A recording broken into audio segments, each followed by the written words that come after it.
Come on in, welcome to my home. Today's video seems a little different because it is a little different. What happened is, because of everything which is going on, my normal testers are not around for me to test out a recipe on them. And this recipe, the teriyaki beef, is hard for, there are only two of us here, Mom and myself. This is a beef roast. It's going to take a while for us to get through this, so testing this recipe out is going to be semi-difficult. So what I'm going to do instead is I'm just going to make the recipe as I test it. That's going to be the easiest way to do this, so you don't have all the formal setup that I normally do. I will walk you through it. It is not that difficult. It sort of comes off of the teriyaki chicken or teriyaki wings. You can click that card up there. It'll take you to the day where I made those teriyaki wings. But this is such an easy recipe to do. It is so simple. But let's get to this, and I'll do a voiceover for all the things that I'm doing, and then we'll come back to it, because all you have to do is, once everything is all in there and ready to go, just put your meat in, and then we are going to... Why am I telling you all of this? I'll get to that. Okay, let's do this. First thing that you're going to do is you're going to combine your soy sauce, balsamic vinegar, raw sugar, garlic, ginger, and black pepper.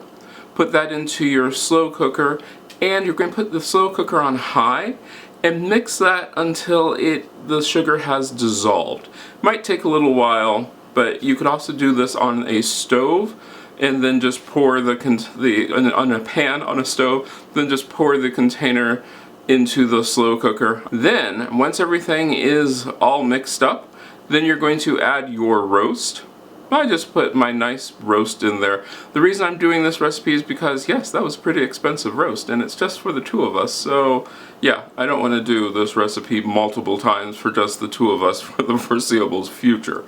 So let's then, once we do that, we are going to top that with our green onions, put the lid on it, and now we're going to cook it. I have mine on high. I'm going to cook this for about 6 to 8 hours, depending upon how long it takes to finish. Then once it's done, we'll come back. Alright, no, it's really not this dark in here. It's just the way my kitchen's set up. The meat, I turned it several times while it was cooking. It is almost done now, and I'm telling you right now, it is super tender. Just taking this out of the crock pot or out of the slow cooker is going to be a challenge. So I'm all prepared for it. I'm going to get ready for it, going to get ready to do that now, then I'll give it a taste. The meat is out of the slow cooker. It looks very dark because of the soy sauce and the balsamic vinegar. As I said, I flipped it over many times, but I'm going to go ahead and give this a taste. It is super tender, and it only cooked for about 6.5 hours. How do I explain this? It has a slightly sweet teriyaki taste. It is amazing. This is absolutely amazing. I'm happy I did this test. I know I'm going to make this again. My teriyaki beef was wonderful. Now, if you make this, let me know. You can get a hold of me on most social media at CM Coleman Home, doing these videos with this downscale equipment and everything. That's sort of interesting, but it was really fun. Now, if you enjoyed this, check out these other videos I picked out just for you. I hope I get to see you again the next time you stop by.